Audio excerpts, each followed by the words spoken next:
Shalom, selamat pagi. Saya ingin membuat video khusus membahas bahasa Latin. Di tangan saya ini ada buku Elementa Linguae Latinae, Revisa Liber Primus, disusun oleh Albert Smith MSc. Buku ini diterbitkan dalam kerjasama dengan Komisi Seminari KWI. Buku ini saya gunakan sebagai sumber utama untuk mengajar bahasa Latin di SMP Katolik Villanova Manokwari, Maripi.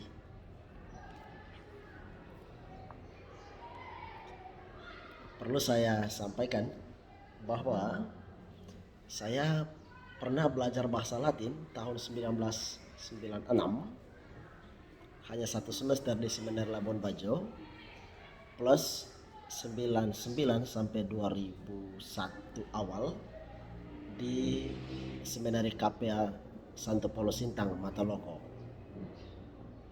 Jadi memang sangat sedikit sekali kesempatan saya untuk mengajar bahasa Latin 20-an tahun yang lalu.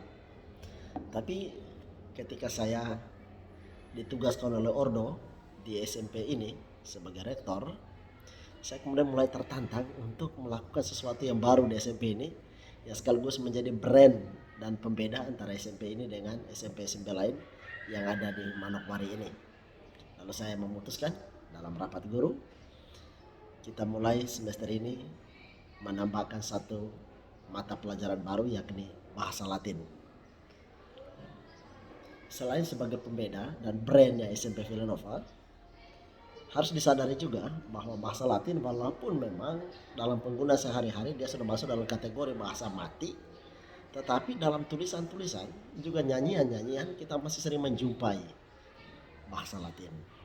Misalnya dalam gereja, nyanyian-nyanyian ordinarium, juga lagu-lagu kor masih sering menggunakan bahasa Latin. Juga dalam ensiklik Paus pasti selalu keluar dalam bahasa Latin. Dokumen-dokumen resmi gereja sampai hari ini masih dalam bahasa Latin. Juga dalam ilmu pengetahuan harus diakui pula bahwa untuk bidang-bidang ilmu-ilmu tertentu kita masih bergaul erat dengan bahasa Latin. Misalnya dalam bidang hukum kita masih akan sering menjumpai adagium, asas-asas dalam bahasa Latin. Misalnya pacta sunt servanda, istilah lain unus testis, nullus testis, nebis in idem, nulla poena sine privilegi, dan masih banyak istilah-istilah Latin lainnya. Juga dalam ilmu kedokteran, ilmu biologi, kita masih akan menjumpai terminologi dalam bahasa Latin. Nah, kalau orang yang tidak pernah belajar bahasa Latin, dikhawatirkan dan memang sering terjadi ada salah pengucapan dan salah pemaknaan. Misalnya, yang dalam Latinnya ditulis AE, misalnya agricolae, itu bukan dibaca agricolae, tapi AE itu dalam bahasa Latin dibaca E, bukan AE, atau OE, semuanya dibaca E. Nah, misalnya coelum itu dibaca celum, begitu. Selain itu, kita juga dengan belajar bahasa Latin kita akan mengenal dan tahu mengungkapkan huruf-huruf tertentu, huruf mati dan huruf hidup. Kapan misalnya huruf G dibunyikan G, kapan bukan G bunyinya, bunyi J misalnya. Kapan C bunyinya C, kapan bunyi K. Itu. Untuk itu di video perdana ini saya ingin memperkenalkan ucapan dalam bahasa Latin. 1. Huruf mati. Pada umumnya semua huruf mati dalam bahasa Latin diucapkan seperti dalam bahasa Indonesia. Pada umumnya. Tetapi ada yang harus diperhatikan ialah satu, C, huruf C diucapkan seperti K dalam ketika kita bisa misalnya bilang kabar. Itu contoh Klarus, Kolo, Keras, Lak. Itu dia bunyi seperti K. Klarus, Kolo, Keras, Lak. Tulisannya C tapi dibunyikan K. Tetapi di depan AE, OE, E dan I, sekali lagi di depan AE, OE, E dan I, C diucapkan tetap seperti C bunyinya. Contoh Sedes, Cetus, Cito, Centum, tetap bunyinya C. Pacem, itu huruf C. Sekarang huruf G diucapkan seperti G. Jadi pertama tetap diucapkan seperti G. Contoh Gloria, Agri. Kecuali ada dua kekecualian.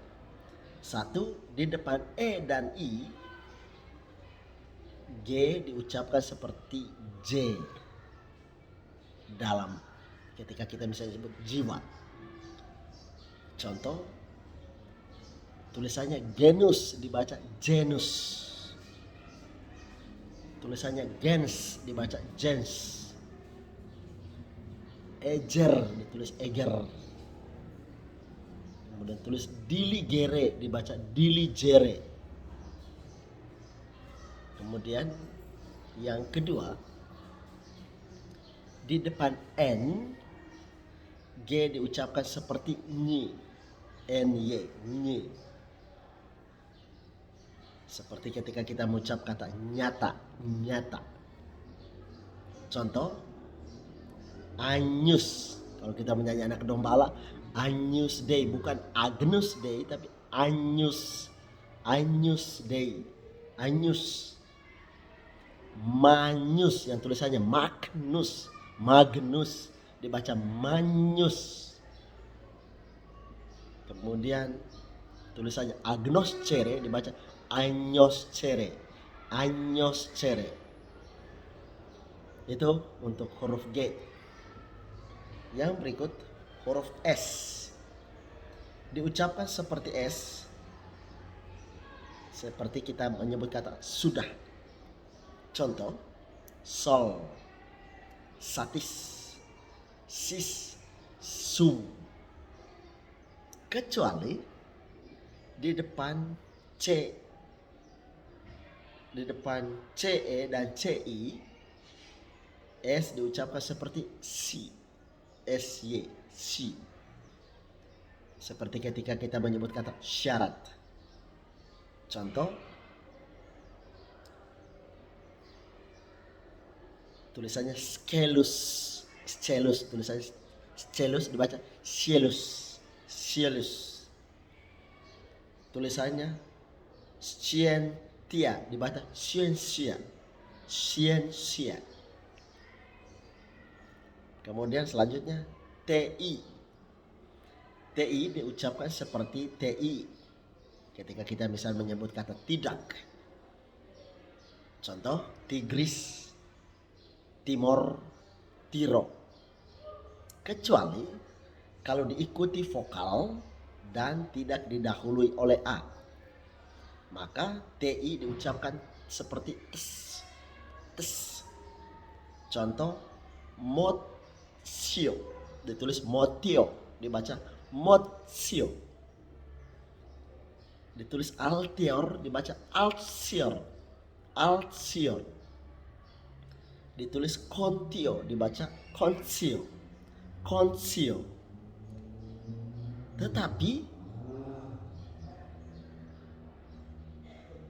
Cetum Iustior tetap bunyi C. cetum, iustior. Kenapa tetap bunyi ti?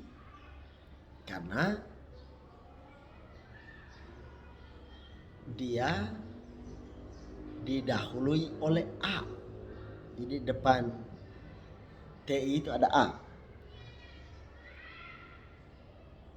atau e. Cetum, iustior. Itu tentang huruf mati.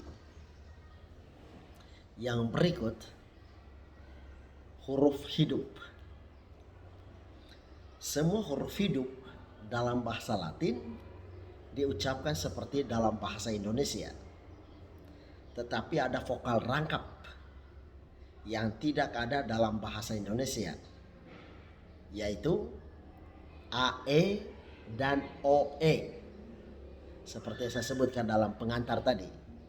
AE dan OE. Yang keduanya diucapkan seperti E.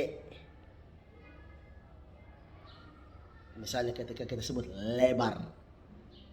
Contoh, tulisannya letus, dibaca letus. Proelium, dibaca prelium.